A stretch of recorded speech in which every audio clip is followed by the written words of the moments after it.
آیت اللہ بہجت فرماتے ہیں کہ امام حسین پر گریا مستحبات میں سب سے افضل ہے.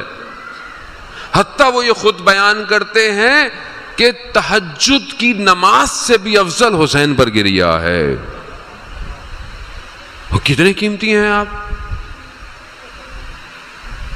مگر میں اپنی اہمیت کو کتنا سمجھتا ہوں اور میں کرتا کیا ہوں اور مجھے کرنا کیا ہے. عزیزان محترم، آپ کو پلانر ہونا چاہیے، آپ کو پلاننگ کرنی چاہیے، چاہے آپ کام کرتے ہیں، چاہے آپ پڑھتے ہیں، چاہے آپ بزنس کرتے ہیں، چاہے آپ جاب کرتے ہیں، کچھ بھی کریں. آپ کا گراف یوں یا یوں نہیں ہونا چاہیے. آپ کا گراف یہ ہونا چاہیے، یہ اوپر. آپ پہلے کیا تھے، اب آپ کیا ہیں. پہلے آپ کی نگاہ کیا تھی، اب آپ کی نگاہ سوسائٹی میں، کمیونٹی میں کیا ہے. یہ صلاحیت ہے آپ کے اندر. کیوں دبایا ہوا ہے اس کو؟ کیوں نہیں میں علی اکبر علیہ السلام کی نگاہ سے دنیا کو دیکھتا؟ پھر کیا فائدہ؟ میں کئی سال سے حضرت علی اکبر پر گریا کر رہا ہوں. کیوں نہیں میرا رول ماڈل علی اکبر؟ کیوں نہیں میں علی اکبر چاہتا کہ میں خلق میں، خلق میں، گفتار میں ایسا ہوں؟ کیوں نہیں آج کے والد محترم ہمارے بزرگ تہجد کی نمازوں میں اولاد مانگتے جیسے امام حسین نے مانگی علی اکبر؟ کیوں نہیں مانگتے؟ کیوں نہیں کہتے کہ پروردگار مجھے بھی ایسی اولاد عطا کر کہ جو علی اکبر کے راستے پر چلے اور وقت کے امام پر قربان ہو جائے. یہ ہے نا جب علی اکبر، یعنی کیا ہے علی اکبر کے بارے میں؟ کس چیز کو سننا ہے علی اکبر کے بارے میں؟ یہ اپنے اندر وجود پیدا کروں. عزیزان محترم، بس میں آپ کو، مجھے بہت اللہ تعالیٰ آپ کو اس کا اجر دے کہ آپ اس مشکل سے مجھے میری مجلس کو سنتے ہیں. واقعاً یہ خود توفیق الہی ہے، لیکن اصل ہدف وقت کے امام کو پہنچنا ہے.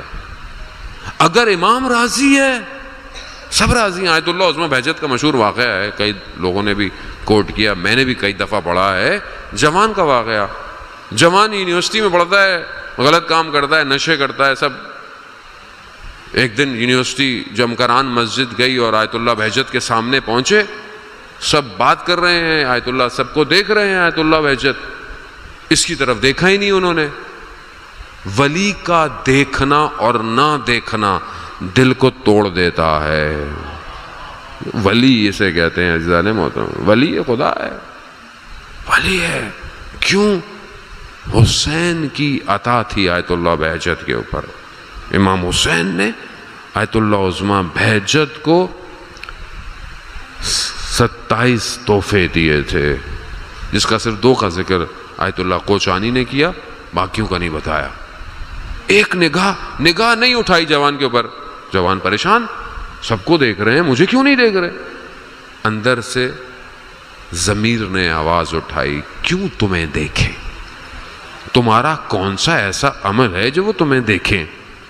نشے تم کرتے ہو، غلط کام تم کرتے ہو، یہ تم کرتے ہو. واپس گیا، سب توڑ دیا، سب چھوڑ دیا، توبہ کر لی. پھر اگلے ہفتے پھر آیت اللہ بہجت کے سامنے سر اب خود نہیں دیکھ رہا، اب سر جھکا کے کھڑا ہے. اب برابر والے نے اشارہ کیا، دیکھو آغا کچھ کہنا چاہ رہے ہیں تم سے. کیا کہا؟ کہا تم نے پورا ہفتہ امام زمانہ کے دل کو خوش کیا ہے. اللہم صلی علی محمد وآلہ.